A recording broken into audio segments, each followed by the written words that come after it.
Welcome to Redesigning the Dharma. I'm your host, Adrian Baker. And today I'm speaking with Tiffani Gyatso. Tiffany is a Brazilian artist. She has studied graphic design in Munich, Germany, and went on to specialize in Tibetan Buddhist art, specifically Thangka painting, which involves painting Buddhist icons on the self-made canvases. She has taught Thangka painting all over Brazil and South America since 2006. And in 2016, she opened Atelier YabYum, the first school and art retreat in Brazil dedicated to this art form.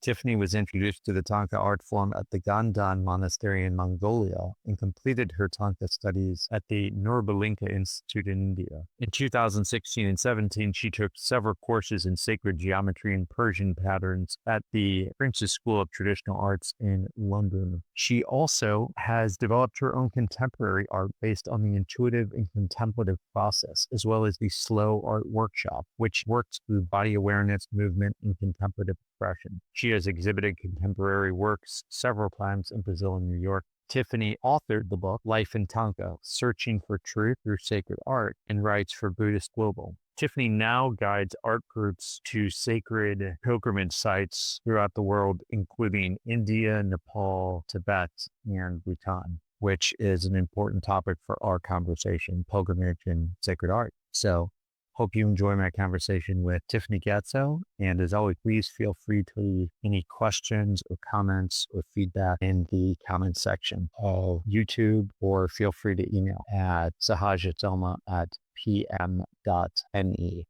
I'd love to just start by just asking you if you could just give some context. Can you describe a little bit about your background, how you got interested in sacred geometry and sacred art, and how this was a bit of a portal into your own spiritual path? And then I would love to hear you lay out a bit about what you've learned through studying both the Tibetan tradition with Vajrayana and also sacred geometry in the Islamic traditions. So could you give us just a brief little explanation of how you became interested in your background?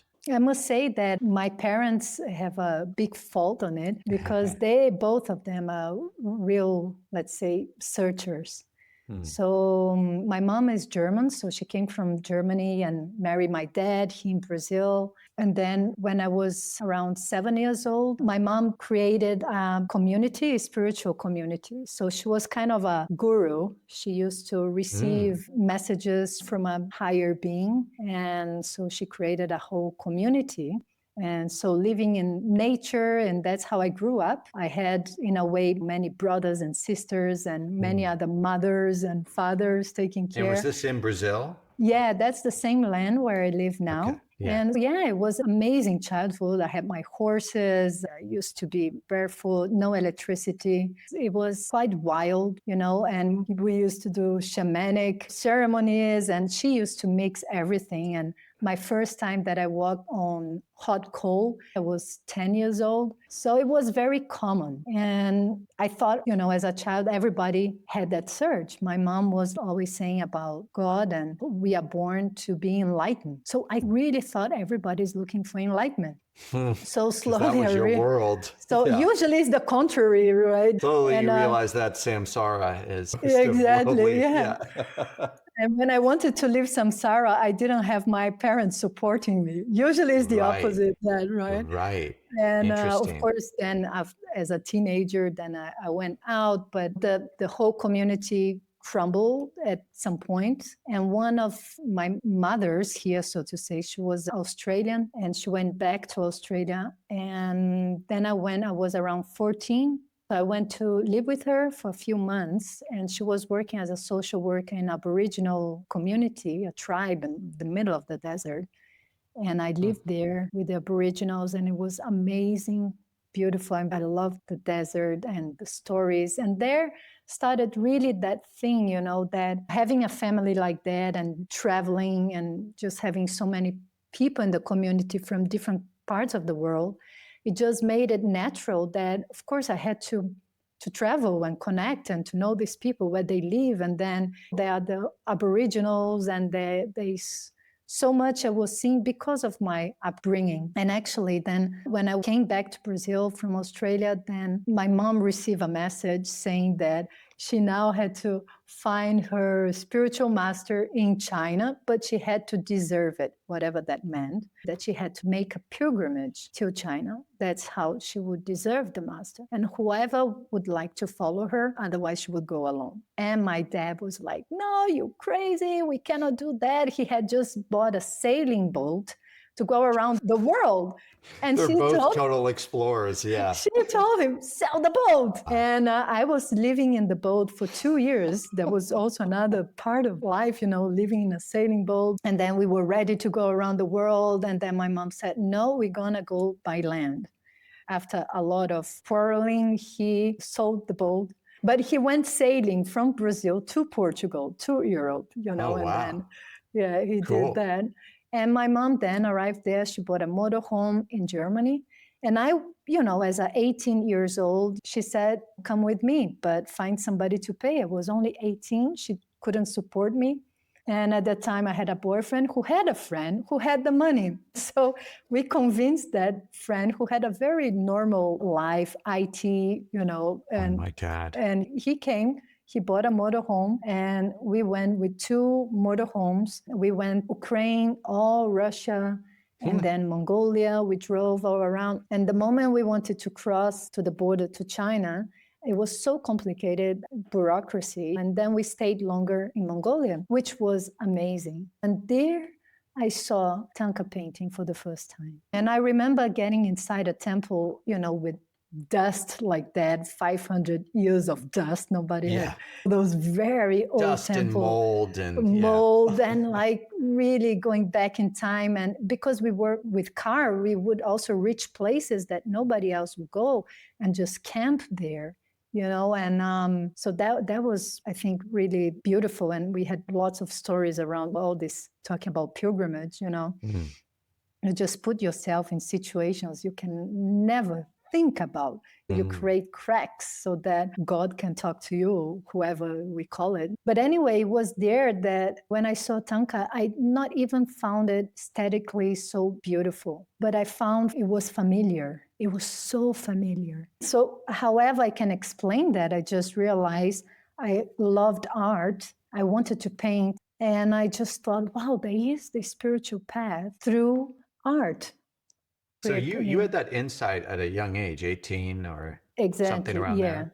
Wow. And it was funny because we had like this special interview or moment with the abbot of Gandan Monastery in Mongolia. So it was like this special lama who couldn't speak English, and we had a translator. On the way out after that meeting, he comes to me and he looks at me and he says in English, which he said he didn't know how to speak, but he spoke to me and he said, you will become a Thangka painter. You are a Thangka painter.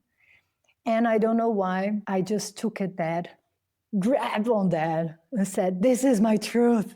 And I don't know if, when somebody talks to you like that, you always think, oh, he saw something on me. I'm special. I am the Thangka painter. But actually that gave me the strength just to go with full purpose. And I did a lot of rounds until I was accepted as the first Western woman at the Norbulingka Institute, founded by His Holiness the Dalai Lama in Dharamsala in India. Wow.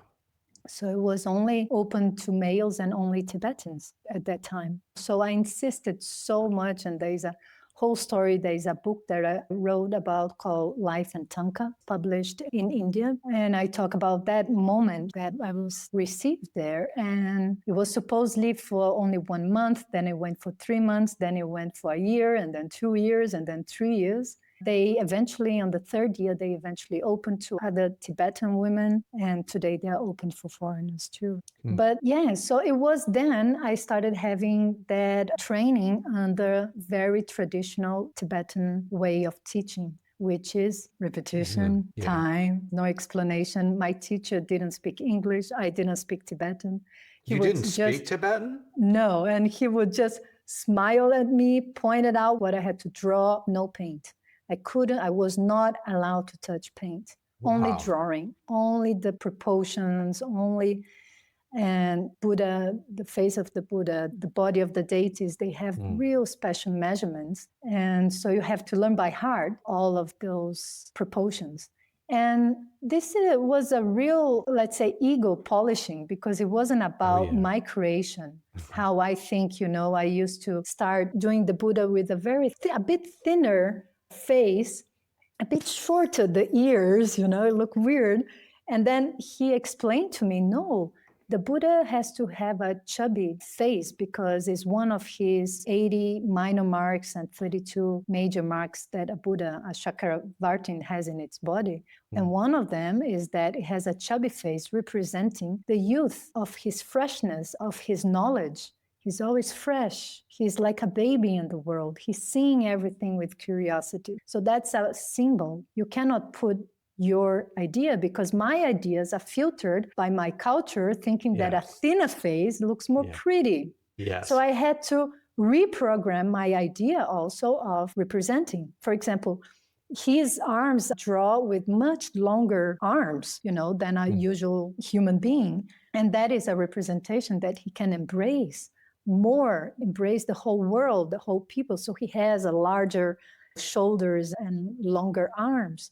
So there are so many symbols on that. So it's a spiritual anatomy. It's not how he was. I'm not drawing the Buddha as he was. And for example, one symbol that we take for granted is that he has those curled hair, and we think, he had curled hair, and we see as an attribute of his actual body. But actually, it's written that in each pore of the Buddha's skin comes out one hair. The pore, right? The holes in our skin. It comes one hair in the shape of a galaxy, because each of his pore is a universe. And even that symbol that we see here also in the great stupa in Nepal, we see very well drawn this circle here it's actually a hair curling up, symbolizing again that spiral of galaxy. So remembering, and look how beautiful. Now when you look again at the image of the Buddha, you're going to remember that, and then you will see that his body is like a collection of infinite universes. And when we talk about the body of the Buddha, it's our capacity. We have in us all the universes. We know that we have this infinite potential. We have to choose one universe, like we said, but who knows, maybe the enlightened one just knows that consciousness is everywhere at the same time, all mixed all together, that consciousness. So that in the icon is symbolizing that through his curly hair, his infinite body, infinite universes. So sacred art is like, it's a lineage of thought. It can be from any religion or belief. And there are codes that I share with people to create a bridge to what I call God. And this has to be followed in that way, in a certain way, and through symbols and all of that. So all of it has that purpose, to create a bridge, a visible bridge to the invisible. What we don't see.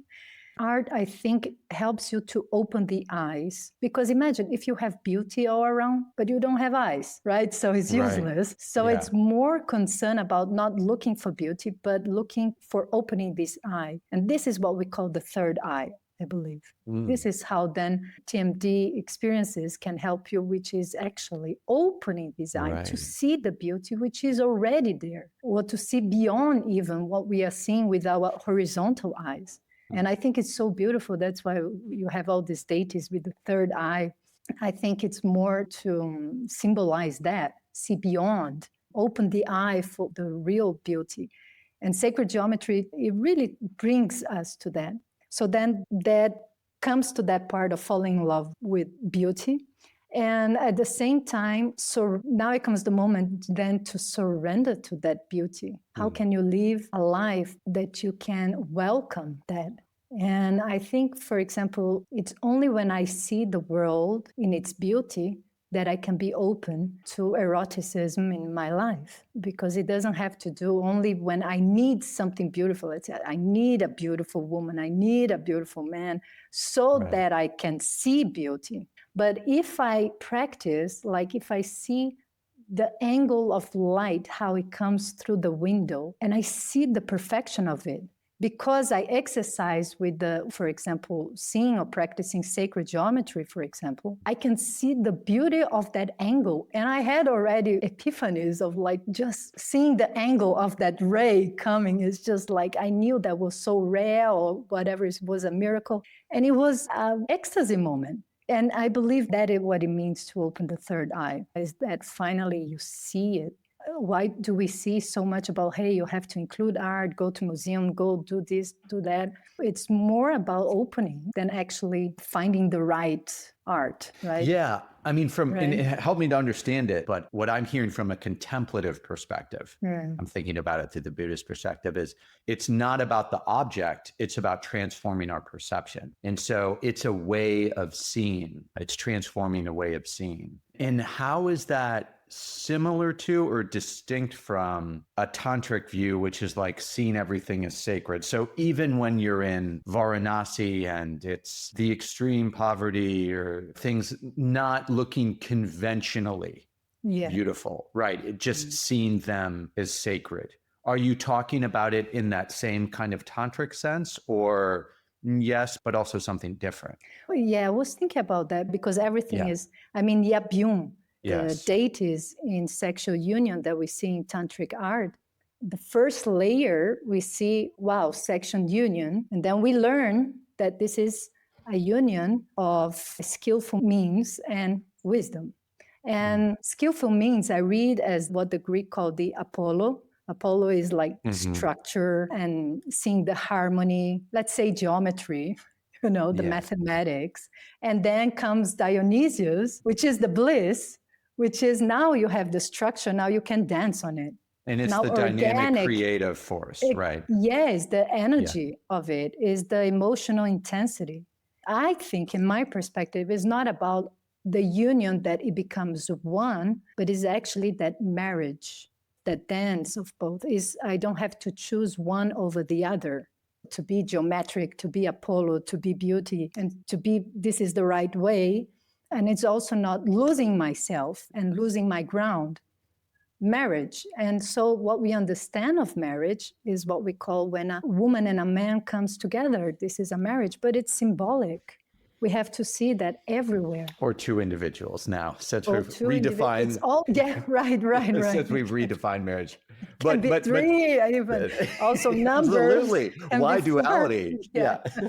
Totally. But that's a good point. I think sometimes that gets lost in sort of people who are in the earlier stages when they first encounter non-duality. It's this more basic kind of non-dual good, dualistic bad. But there's the absolute and the relative. And even though on an absolute level, there's that interdependence, it's the non-dual. On the relative level, duality is contained within the non-duality, and duality is where the erotic happens. And it's that draw between the two that creates the creativity, that creates that mystery, the creation, the push and pull, the dance. Totally. And so enjoying the duality, but recognizing the interdependence, the non-duality within that.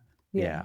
And I see as a dance, you need that kind of distance. And again, it's not about the object, but about the perspective. To see everything, to see the shine, the light of things. So you fall in love. But for that, you need to open your eyes. And then there are practices, like, for example, when you have what we understand as intense emotional awakening, usually happens even without, and better not without effort, when you're doing lovemaking, because you can have that experience of the beauty of that merging of like, I don't know where I end and the other begins. I don't know what is that limit. I lose the limits. I go beyond myself and it doesn't matter anymore. And then you come back, because life is pulsation anyway. So you contract and you expand. And then I think during lovemaking is when we can come closest to that idea of what is when something is really shining. And also myself, to see myself as that fire.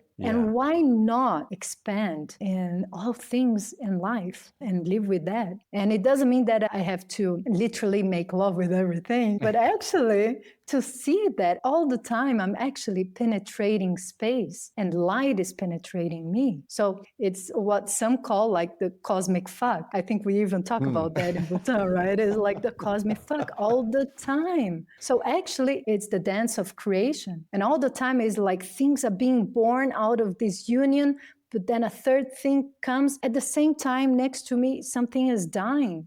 Nature is dying and being born at the same time. So you have, again, Eros and Thanatos in that dance. You need that polarity of birth and creation and death at the same time, because that it creates the movement. And that is the dance. Choosing one or the other, it would mean lack of movement. You need that polarity. And again, this is what in tantric deities, I think it's mostly what is pointing to. This union and this dance is inside of you. It's not something really external. And some people think, oh, but poor monks, they have vows of celibacy. But this is the first layer. I think the monks who do not practice in depth will suffer a lot because they are touching that fire, which can be touched through sex, which they cannot perform, but they can touch the same energy if they understand that love inside themselves to the world through service, through their practice. They can touch that same. But I think it's more difficult. Yes, it's more subtle. Yeah, more subtle. It is. I think. But the yogic, you dive into the experience. And I think it was Dr. Nida who said that Tantra is like licking honey from a sharp knife. From a razor. Because, of course, that involves into the moment you touch that vital energy and you see yourself as this vital and radiant being. Of course, you can generate attachment and that brings suffering. Yeah.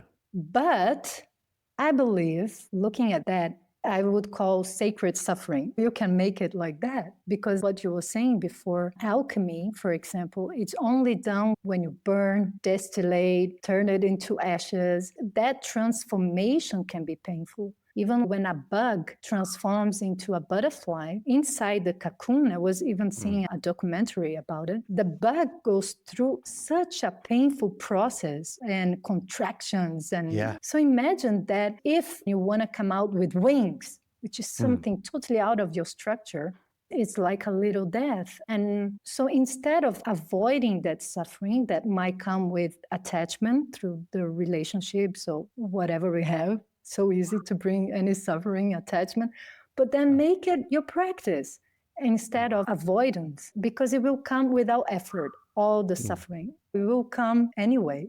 So I think art helps us to transform also suffering, to get that full-handed, okay, what is all this shame, anger, anxiety? I have it. This is raw material. Why would I deny? It's a part of me. It's here. I cannot avoid. And then art helps you in transforming that. And then it turns into what you would call beauty. You talked about this idea of not the object, but it's about transforming our perception. And I think about this a lot because the emphasis is so much in Buddhism about that in particular, is about transforming our perception of something, but also recognizing that things happen interdependently, right? This process of perceiving. I'd also like to hear your thoughts on what is the role of the object, though, and honoring things on the relative level, because some objects speak to us and others don't. So from this Buddhist perspective, we're not wanting attraction or aversion because we're getting to that place of liberation. But on a relative level, it's totally healthy to acknowledge that some people we're more attracted to. Some pieces of art speak to us, certain religions and symbols from those religions. There's something perhaps about the archetypes of Vajrayana, I'm guessing, that speak to you and certainly speak to me. So what about the role of the object as well and honoring that in that process of perceiving and opening to beauty? In sacred geometry, we study things like the golden ratio, the Fibonacci sequence, which coordinates, for example, the number of petals and flowers, the number of seeds inside the fruits, the shape of our bodies. So there are formulas in geometry which brings balance.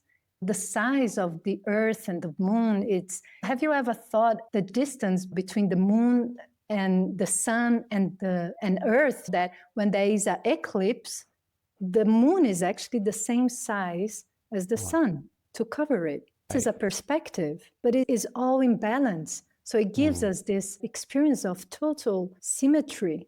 So we are naturally attracted to what is beautiful, harmonic, and it brings life and peace. So naturally, without even knowing, we are made of those formulas, and we go and we run away from shapes that will kill us or harm us. So for example, when we study numerology or even the shapes, we always say, for example, the number 4 is related to the square or the cube. And the energy is the energy of stability and security and element earth. And you can see by the shape, if you try to roll a cube, it rolls 1, 2, and then it stays stable, different than a circle, a ball, it rolls to the infinite. If you see, for example, just to give an example of shapes in our history, in the old days when we were nomads or the natives here in Brazil, if we think about the houses they live, they were oca. Oca is the house where they live here is round, or the tipi is round, the yurt is round. Why? Because they lived in community. They depended in each other much more. Each one had a purpose in that group, in that tribe, which is different from today. Today, we are so more individuals. People live alone, and it's normal. It's about privacy, the architecture reflecting that. Yeah, and our houses changed into squares. So when I'm looking more for security, what do I do when I'm afraid? I go inside my room. I hide under square blankets. We don't perceive that, but we are actually choosing shapes depending on how we feel about those. So before, we used to be more circular, more equally, more sharing, more community. So roundness was more in our lives. Now, for example, we live more in squares and straight lines. Our roads are straight. We cut mountains and make tunnels to be straight.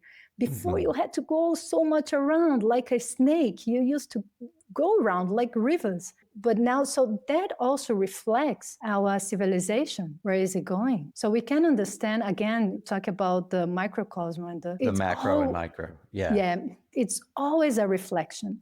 If you see a cell, if you see an atom, how the electrons go around the center, it's the same as the solar system. So you can see the solar system as an atom of the whole universe. They are natural shapes. So we're going to be attracted to it because it sustains our life. They are in favor of our life. So, of course, when we say somebody's beautiful, we are talking about a very harmonious face and body. Of course, when you say harmonious, I'm sorry to interrupt. I want to just clarify, because I've heard a lot of people who are found conventionally attractive or beautiful, if they measure their faces, models, whatever, celebrities, it's very symmetrical. Is that what you mean by harmonious? Like symmetrical? Symmetrical, aligned to the golden ratio. Let's say the classical. The Greek beauty. The Greeks were obsessed about the golden ratio and the perfect beauty. So you see all the statues and everything in that era of classical Greek art. It was all about that kind of beauty. But we see that also beauty, what we call beautiful, now is also mixed with cultural beliefs. A woman body should be like this. So it used to be more, it has more weight. The body in the old times, it needed more weight. It symbolized that the woman could have more, it would be more fertile and all of that. So it was important to have a big family. Nowadays, we don't want a big family. It's not so common as it was before. So also the body shrinks. So we are reflecting again our way of thinking. Now our sense of beauty also represents our way of thinking. The body I am attracted to represents the way I think. Well, I'm saying that you are attracted to things that reflect your way of thinking. Right. So which reflects conditioning. Totally. I say that we are very free. We are very free to choose the illusion we want. Yes. But you have to know it's an illusion in order to choose it. Well, we are always creating an idea of something. Yeah. And then, do I believe in that? It sounds very true what I tell myself. So the story I tell myself.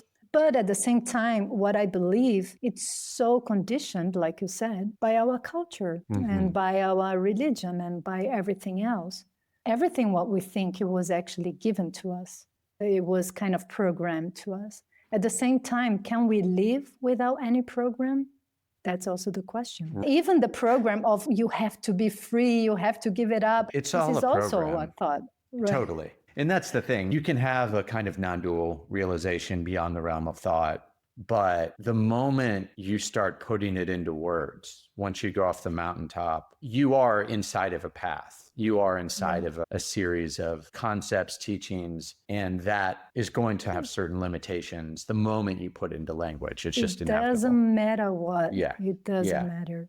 So that's the thing. Create a reality that actually benefits you and the people around. But at the same time, there are people who don't care about others. They care only about themselves. Then they create that reality. They hurt others. And then, so that's the question, and that's why I think Buddhism talks so much about intention. And the preliminary, before you do any practice to empower you, why do you want to be empowered? Why do you want that wisdom? So the preliminary, why you do so many Vajrasattva practice, it's to really purify the intentions. If you think of the Buddha Manjushri, it comes with a sword of fire. And in the other hand, it has Prajnaparamita in the other hand, so a sword and that sutra. And that symbolizes that before he gives you the knowledge of the prajna, he comes with the sword of fire. He has to cut your ignorance before giving it to you so that the teachings stay pure, clean. And that's all about what's the preliminaries, in Buddhism, which is a big thing there. But so many people want to jump already to the tantras and everything. Yes. Now imagine licking that sharp blade, and then you're, wow, that's honey. And then you're dead. No, absolutely. You're supposed to start with the sutras, with Theravada, and then Mahayana, and then Tantras, but Vajrayana is built on that. But I would say that if you don't have religion, how do you do it? And that's my perception. Then it's go back to nature and really to understand nature. Doesn't mean just expose yourself to nature, but learn how to talk with it. And I think in that moment is very beautiful, for example, ayahuasca experiences, because it opens you to understand nature, to really hear it, to see that each tree has an intelligence. They're talking to each other. And without that third eye opening experience, you will not realize, you would just see them as a shape, right? You can just sit there on the tree and just see it's a shape. There it has shadow, it has light, it has green. But then to see the beyond, or you do experience like that, or you come to experience like that. Or for example, when you study the sacred geometry, you start seeing that perfection. And of course, that perfection of shape, of fractals, how if you get a broccoli, that is a perfect fractal, and you understand that you are a fractal of something else. Are you a fractal of God? Isn't it somewhere said that we are made in the image of God? When you know that language, and for example, broccoli, you have a moment of like a satori. You say, this is perfect. This is perfect. It's a tree, it's a plant, can teach you that, can bring you to that experience through the vision, through the shape, through the object. So an object, let's say that broccoli, or if I cut a tomato in half, an orange, and I see the perfect symmetry of the division, and I say, where is this intelligence? And then you wake up to it. So it is a meeting of the object, especially from nature, and that third eye opening, that generosity of presence. I'm here with that, and I'm opening my senses to perceive it. Deeply present. Deeply present. That's why there is no benefit of art without presence. Ooh, I like that. No benefit of art without presence. I had a teacher in art school, and he said, you need to be so generous when you go to art museums, if you want to understand and be transformed with them. Otherwise, they are only shapes. You go shapes after the other, and you go to museums scrolling like you scroll your cell phone, one shape, one information after the other, which becomes, you see one information of war, right after you see a video of a recipe. And, so it changes, and everything turns into the same taste because I'm not there. And then to understand an art piece, you need time. You really need time. Like reading a book, you need time. And I'm afraid that is actually what we are losing nowadays. Oh, for sure. In our previous conversation, you were talking about the power of Vajrayana, and what we're doing is harnessing the power of imagination. I'm hearing through your training process how you must have been learning about the paramitas and patience, and also about the power of imagination. I'm wondering if you can talk about that a little bit and explain that to folks. What is beautiful and so sophisticated that the Tibetans up there in a far land, isolated, came up with that, which is to recognize the power of imagination. We see how it is used today through our media. It shapes our imagination. So we are totally manipulated. We totally let that power in the hands of the media, of the culture, and how much do I know how to master my imagination? And sometimes I'm even imagining things that brings me into a black hole, because I don't know how to master my imagination. Or in other words, also my thoughts. My thoughts create the reality I'm living inside of myself. Deity practice, Eden practice, especially about that. There's so many complex visualization. You enter the mandala, you see lotus with 1,000 petals, you see the syllables, you see the channels and all of that. But at the end, you see yourself as the deity. So imagine between feeling yourself like a loser or just trapped in samsara. Instead, okay, I'm here and I have a luminous body. My body contains infinite universes. What a miracle. So I can choose one or the other. So in that practice, really Vajrayana sought and refined that, and refined that practice, which is of imagination. Just try now, for example, to imagine the war that is going on in Gaza and so many places in Africa, Middle East, and so many places. You start thinking, you start crying. So your thought actually made a physical reaction in your body. Talk about imagine just the thought of having a erotic imagination just by imagining. Just by imagining, with practice, you can have an orgasm just with the power of thought, of imagination. You don't have even to touch, you see? And so I think they really refined that potential. And I think that is what they realized through the images that we can imagine ourselves, we imagine the world as a mandala. So it's a real map also to orient yourself and the best way in samsara and where we are and transcend that, because it might just be that samsara is the doorway to nirvana. Yes. The more you go deeper as a mandala, you come the other way through. It's the same thing. So it might just offer that kind of practice. I love that. And it's making me think, and there'll be a chance to come back, I think, to the erotic. And it's what we were talking about that we wanted to discuss, sort of the light and shadow of Vajrayana, because that's the way I think about everything as light and shadow. And I'd love to hear you say a little more about the power of having that map and the paths and what you discovered in terms of the beauty maybe of the structure, but then also getting into what we talked about with the erotic, about the erotic is actually about the not knowing and sort of the candlelight, and how Vajrayana is kind of like turning on the light so much. Oh, yeah. In both the beauty of that, but then also what that does to the relationship of the erotic. Can you share about that, what you and I were discussing earlier? Yeah. So if we're going to talk about that, and that we know, as I said now, the erotic practice, so to say, is broad spectrum. We know that it's charged of energy. If we start thinking, if we start experiencing, we cannot compare. Maybe battlefields in war maybe is charged as well. That's why, sexuality and death, eros and thanatos are so combined, because it's probably the most charged, so close to death. Yeah. And then in sex, so alive. Close to be reborn. I believe, in that orgasmic moment, you're being reborn. And then in battlefield, you're like dying. And then it's so funny because in our life, in every culture, it's the biggest taboo, right? Is actually childbirth. You don't see it. They don't train about, they don't talk so much. Childbirth and how to take care. It's the birth, the whole birth. And then sex, how to create life, and death. If somebody is about to die, you don't talk about. It's there's shame around all of that. Like if somebody if somebody is about to die, why not talk about that? No. Yeah.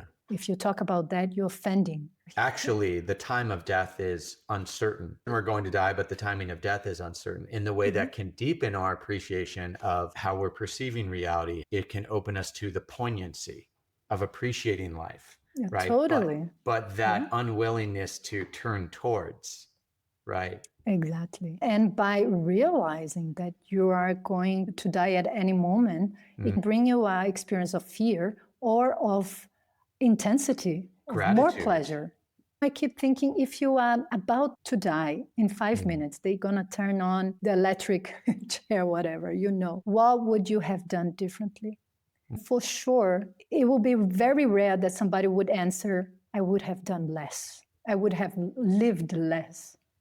Right. And the most probable answer will be, I would have loved more. I would have done more. I would have dived into it. And the person realizes that 5 minutes before. And why can't we just realize at every moment? No, I don't believe that our life should be totally charged all the time with that kind of emotional charge and it's intensity. not sustainable. Because not sustainable, even that labeling of it is relative to something else. It's a comparison. Exactly. Because I think in silence and total relaxation lies a simplicity which is part of life. Again, talking about the dance, the opposite, the polarity of contraction and expansion. So again, polarity is so important, or duality is so important in iconography, which you see all the time in tantric art. So you see the YabYum, the two deities, male and female, together as aspects of our own male-female energy inside of us. You see the Vajra and the bell is again talking about duality. You see the curved knife and the skull, again, is symbolizing the duality, always playing in two. So that moment of silence and stillness is to create a condensation for a moment, like a pressure cook. A pressure cooker, you also need that limitation. You need that limitation to be able to expand. And then when you expand, you cannot anymore. You come back to that zero. And in geometry, you're always actually imitating the universe when you draw the circle. And you draw with a compass, which is like this, 1, it opens to 2, and it goes around creating its limitation. By drawing, the practice of drawing is also imitating the natural step of the universe, outside and inside. So it's that contraction and expansion. There is a philosopher called Bataille, a French, and he used to say that erotism is about recognizing the limits and then exceeding it. How do you exceed it? So, for example, talking again about the Greek god Apollo, which is, I was saying before, but it's about that limitation. Yes. I have my skin to limit what contains in me. I need my shape, my It's an order chaos principle. It's the Apollo is that shape, that it's limitation. Yeah. So I need that. Order. What is important is the idea of limits to create expansion. It's like a dancer can go crazy if he has a floor. He needs something in there. So inside of us too, we can embrace those two principles with no problem. It's not one or the other. And how to make it dance is the art. So coming to your question, what happens as I experience in Vajrayana and having all different kinds of experience in and outside of Vajrayana. And when it teaches then on Tantra and about that harnessing this energy, the Kundalini arising, the sexual arousal as an energy principle, as an intensity principle, as knowing yourself, like alchemy, wow, I'm able to experience that and to merge and to lose that self, which I call self, through that energy. But sometimes when we fragment it to explain, and then saying like what I said, having a surgeon white light on top of that corpse that you're opening to study, and then you, it's what are you doing? Also, you're understanding, but you are missing the whole body as a whole because you're putting it apart. You're putting each little thing apart. And so this is when we become too conceptual, explaining too much. And even I was reading about in Karma Mudra, all the steps. Imagine if you're doing lovemaking and then you're thinking about, oh no, wait, now you have to breathe like this or you have to look like this because it's said like that. You cannot do it. It's the moment that you forget about that. When you forget, okay, you can read, you can know everything, but that moment of union is the moment when you have to surrender to the chaos, surrender to the unknown, because it's only there that you can be taken, and not you taking the experience, but the experience can take you. Otherwise, all what you know becomes an obstacle. All your practice and all your books becomes an obstacle. I have a teacher, Yuma Mudra and Rajid. She's Vajrayana and he's a Sufi. They are married. They combine their work in a beautiful way. And one of her things she says, when you're lost, in your mind, in your body, in your life, come back to the body because your body is always there. Yes. Your sensations. So you're reading all these books, you have all these ideas, you're going crazy, and then come back to the body. What is the sensation of my leg touching here the chair? The sensation of the air enlarging my lungs, my tongue being wet in my saliva, all of that. And then you come back because this is the door for presence. And then when we go so far in concept, and it can be talking about the experience, but it can also be bringing us apart from it. Yeah. And there is this example of somebody who studies all about grapes and wine and knows everything about wine, but have never been drunk. Yes. Actually, that's a really good point to elaborate on for a sec. Number one, the erotic's about the mystery. It's about the unknown. And the beauty of Vajrayana is the clarity of the map. But it doesn't have sort of what Zen has, is that sort of don't know mind. Yeah. Zen talks about being intimate with not knowing. And Vajrayana doesn't have that. It wants to map it all out. And that's beautiful. And there's something very attractive about that. But it does lose that sense of eros, in that sense of not knowing, being with the uncertainty. So my teacher, Douglas Brooks, would talk about this a lot. A Shakta Tantra teacher would say the archetypical masculine and feminine, they each map certain things. The masculine is liberation and the feminine is connection, right? Or intimacy and autonomy. But the masculine is also about clarity, wanting structure, order, knowing. And the feminine's much more comfortable with the not knowing, the ambiguity. And so I do see Vajrayana of not wanting to be intimate with that not knowing in a way. And that's part of where the eros can feel like it's missing for me. And then there's a second point, which is about this notion of, you said it at a point where you talked about being taken by the experience. And then you started to talk about your Sufi teachers and this notion of intoxication, right? And we get language around intoxication in Sufism. We also get it in Kashmir Shaivism, if you're studying like Abhinavagupta. And I'm not saying you don't get elements of it in Vajrayana, but it seems to me that Vajrayana is uncomfortable with that notion of intoxication or as a complicated relationship to it, because it's landing on that more archetypical masculine side of things, those wanting that liberation, wanting the equanimity. And wanting that equanimity means not wanting to be swept away by the experience.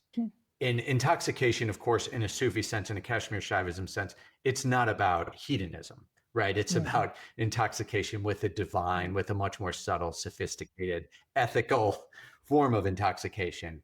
But I've always felt it's interesting. We're using concepts to talk about this. Of course, we have to use language, but what interests me is not like how the maps are different, but how experientially I always felt that fullness, that opening into when I practiced Kashmir Shaivism, that Vajrayana and Buddhism just didn't seem comfortable with. It's too out of control. It wants that total cutting through equanimity, freedom. And I'm wondering, comparing that to, say, Sufism, when you studying in that tradition, does that resonate at all with your experience? And how would you describe your relationship to Vajrayana practice? I think Vajrayana might have not been always like that. When it came monastic, especially with the Gelupa, I don't know in which century was that, but later, then it was emphasized about the theory and really disseminating the knowledge. And so it is how we are getting it now. Because if we go to the essence of the Dharma of Buddhism, it talks so much about that emptiness and bliss. Imagine emptiness and bliss, making love in the open sky and the doctrine will view. It's amazing. Yeah. So I don't think it's a problem with the teaching, but it's just the institution, maybe how you focus. The institution shaped the teachings. Right. So I think this is just an aspect and is a matter of the context, because I think Vajrayana gives us quite a beautiful map. I think you need quite a lot of self-esteem, I would say, to get the teaching and maybe try to experience your own way. You know, maybe you don't need the formal practice. Like I was never connected to formal practice or even the non-dual, because I had very strong in me since the beginning, even painting all the deities, that I wanted to experience the deity as it is. Read all the books, know about, and have that experience, bring it to myself.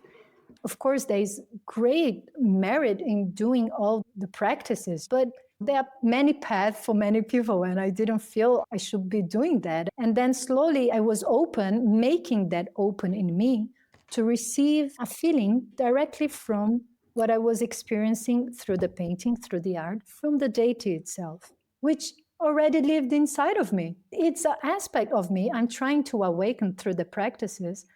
So through the personal connection, and what Vajrayana talks about is go directly there.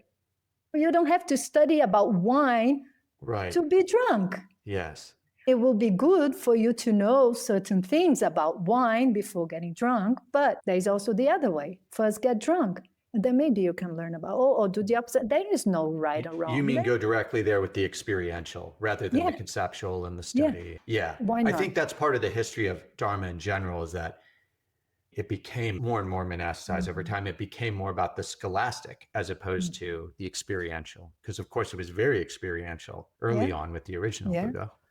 Different flavor, more ascetic, but certainly very experiential. Yeah. And then, it did become very much about the scholastic. And there's always that healthy tension. I think that's a wonderful part of Dharma. In the Vajra Tantra, Ian was saying, it said that all Mahasiddhas, every Mahasiddha should learn how to dance and sing. Yes, Ian quotes that in his book on Tibetan yoga, that is which is beautiful. Wonderful. And that is a time, I think, when it was practiced with that intention was more focused, What matters is, do you know how to sing? Do you know how to dance? Or do you know how to explain to me all about the universe? But first, can you sing that? Yes. Can you express the universe? Can you evoke the universe in you right now? But I think it's beautiful if we think about not one being better than the other.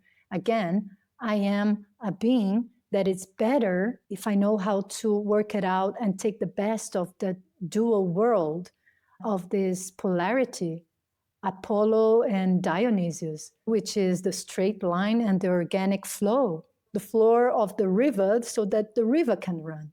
It's work in your best way so you can have that dance. And that dance, which it's always me penetrating space and light penetrating my being, is that, cosmic love making is all the time.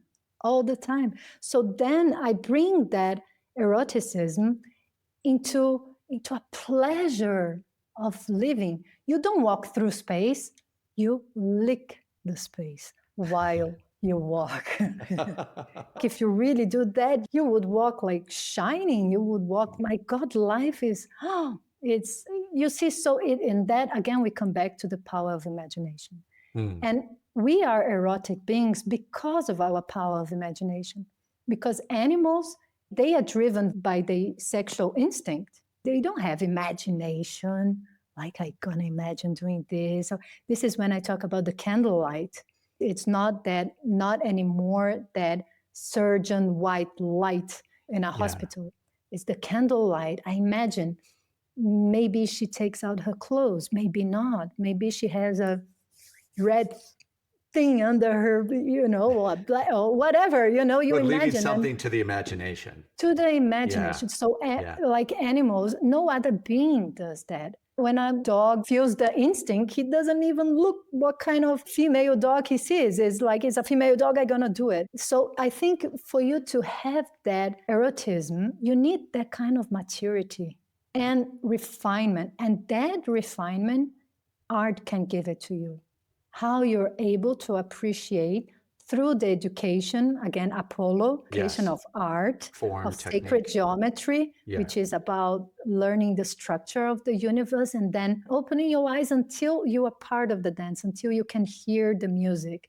It's beautiful because art and studying sacred geometry, it's sacred because you're studying the universe. You know why galaxies are shaped in spirals, why water goes in spiral, why there is something called the golden ratio, because they are common shapes in small, micro, and the macro. That's why they are called sacred, because they're everywhere. It's not something that we created. Sacred geometry we didn't create, we just perceived. It's the study of the world.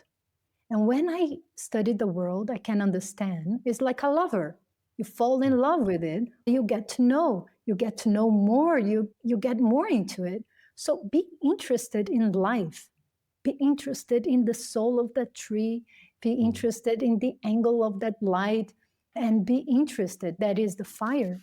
And if you are not interested about life, if you're in a state of depression, just evoke, the world is available. I went through a long depression during COVID because it was the same time as my divorce, and not a good one.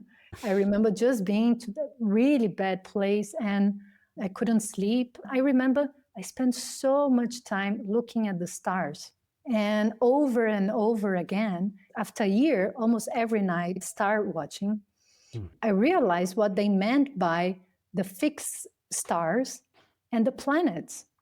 Because there is actually the stars, some move, they're in different places, in different time of the year. So I realized how our ancestors actually learned by being present, So even in a state of depression, just by sitting with nature and watching, but being open, trying to open just this third eye. If this is hurt by reality, open then this, and you will see that beauty is available. But we have to open the eyes. It doesn't matter which psychic state you are, you can make that little effort, and then it will grow into you until it becomes fire. And that fire in the heart will illuminate the path. But it's your own fire. Then suddenly you say, oh, there is a path, it wasn't here before. No, you suddenly lit that path with the fire in your heart, with the fire of falling in love again, but with life, not with one person, not with one, but expanding that, Yeah. And it's finding that thing that makes you fall in love with life again, that death and rebirth experience, music, art, whatever it is. I wonder, talking about portals into that death and rebirth experience and falling in love with life again, if you can talk about pilgrimage as a practice for doing that, because that's part of what you offer. And that's a theme I'm having on the show recently with some guests. So can you talk about pilgrimage as a portal to that falling in love with life again, going through an initiation or a death rebirth experience? There's so many aspects and layers of it, because one thing is just the fact of traveling, of going out of your known comfort zone, the patterns, the routine, and you think that that's more or less the way of living.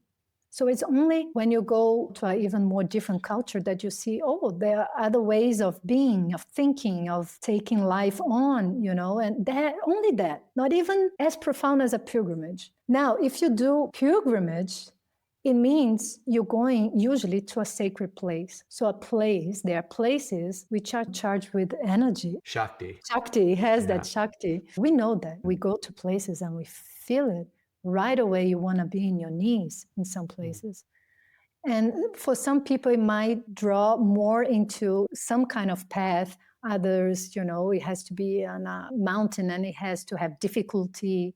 And that actually, I think, is a very important part of the pilgrimage, that level of difficulty. And here we bring the thing about the benefit of suffering and knowing how to suffer with quality and what we can call sacred suffering, which is not to avoid.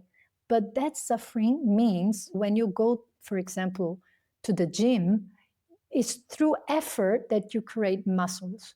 So the same thing, to create emotional and spiritual muscles, you have to make that effort. So it's different if you see teachings in YouTube, which we see from all the greatest teachers and gurus we see in YouTube. We have availability to all the teachings, but we don't have the muscles to support that teaching. Yeah, we didn't have the initiation in that sense. Yeah, it's different. Then, for example, when I went then after Mongolia and I wanted to go to India, I didn't have the money to go from Mongolia to study in India. So what do? I was 18 years old and I knew how to work out a little bit with websites. I went to Germany, I worked.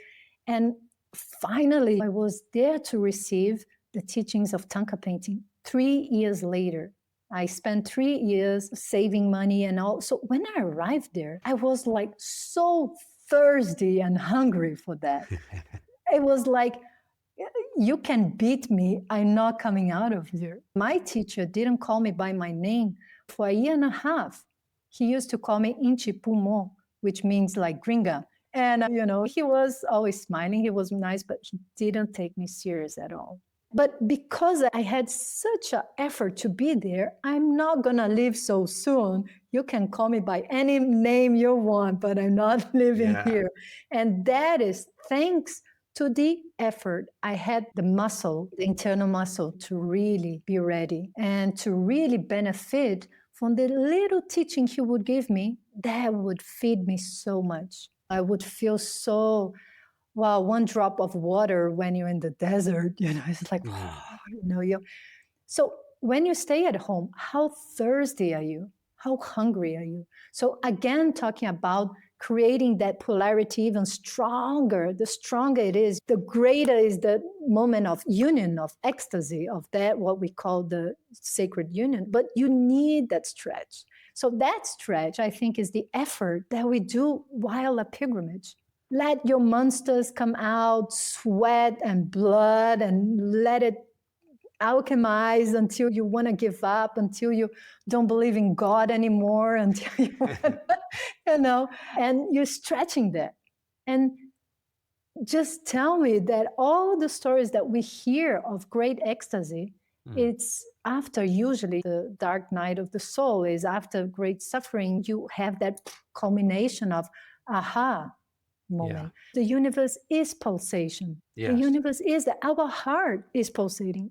Our breath is pulsating. The universe is pulsating. So how can we just think we are different than that? So I think pilgrimage creates that polarity. And that's why I think it's cool if we have a little bit of effort on that. And that's why, if you go around Kailash, it's high altitude, it's 3 days, it's effort. The Camino de Santiago, you go, it's 800 kilometers. And you think it's easy. I did for a week only. I did only 150 kilometers. And that was already, I was romanticizing first, the Camino. And then actually walking in with your blisters is like, what? What was I thinking? And then I'm here with myself, with my thoughts, which are not holy, not sacred. What do I have in my mind? And I'm telling this is a sacred pilgrimage, And it's amazing. It's amazing the kind of experience then we can get. We can create cracks in ourselves. And it's through that crack, which hurts, which is the divine light comes in and your light goes out to the world. So avoiding those cracks and putting so much effort to have a safe life, which is what we are being taught to do, right? And accumulate more money, accumulate a bigger house, everything is about accumulating and paying for security. And the indigenous didn't live like that. And they were happy, maybe for sure happier than us. And when the colonizers came to, Brazil, at least, there is a story. They said, why do you want to accumulate gold or wood? Like they didn't understand the principle of accumulating. So it was a life of total trust with nature. They really lived with what they had for the day, and it was possible. What are we trying to attain? How much do we need? That's how I see it totally. Yeah. So that is a question to go through pilgrimage. You can determine a question and go for it. And I think it's so valuable. I think, everybody who is in the path, who's searching for something, should do a pilgrimage. In the sense, just go to the spiritual gym. Yeah. It's like putting yourself out there. Right? I love that. On that note, I think that might be a good place to end. And can you share with people any upcoming offerings that you have, whether it's pilgrimage or anything else? Yeah, so I have an organization. I take trips with that focus to sacred places and meeting with other local artists and knowing the world of the artist and putting hands on, usually to sacred art, so Buddhist art and Hindu art. And I've been doing trips since 2012. So all these places. Islamic art too. Right. And to Islamic art. The next trip is going to be in April 2026 to Bhutan. So soon it's going to be in my website. Next month, going to be there, the itinerary for April. Probably another trip to Tibet, also in May, and to Morocco in October 26. So these are the ideas so far. And of course, in my website, tiffanygyatso.com, I put trips there, also my Instagram. And here in Brazil, I also, every carnival holiday, I offer art retreat. So it's more or less 5 days of intensive art. And we take it from geometry, sacred art, to what we call intuitive art, writing, poetry, dance. Everybody's welcome as well. This is February? In February, yes. So next year is going to be February 17. Okay. So on that week. And English speakers, Portuguese, Spanish speakers. So next year, I'm going to have Carolina Fonseca, which is a dancer from Portugal, coming. And we are going to explore the 5 wisdom dakini and the geometry of space. Very cool. In space, according also to the 5 elements, and everybody's welcome. You don't have to be an artist or anything. Nice. So wonderful. We'll include the link to your website and folks can check that out and they should absolutely join you. I'm looking forward to joining you on one of those. Yeah. Thank you so much for your time, Tiffany. Really appreciate it. Thank you so much to opening this space. And it's beautiful also the work you're doing, just connecting and combining the dots and making all these podcasts. And it's great. It has been a super pleasure being here with you and hopefully meeting you in the path soon in person. Yes. All right. Thanks. Thank you for listening to this podcast. If you enjoyed it or found it helpful, please consider subscribing to Sahaja Soma on YouTube, rating the Redesigning the Dharma podcast on Apple or Spotify, or sharing this episode with someone who might benefit from it. Any and every little bit helps. Also, please bear in mind that the plants and compounds mentioned on this podcast and on the Sahaja Soma platform are illegal in many countries, and even possession can carry severe criminal penalties. None of this represents medical advice or advocacy and should be construed as a recommendation to use psychedelics. There are serious legal, psychological, and physical risks. Psychedelics are not for everyone. They can exacerbate certain emotional problems, and there have been, in very rare cases, fatalities. Thank you very much for listening, and I hope to see you on the next episode or elsewhere on the Sahaja Soma platform.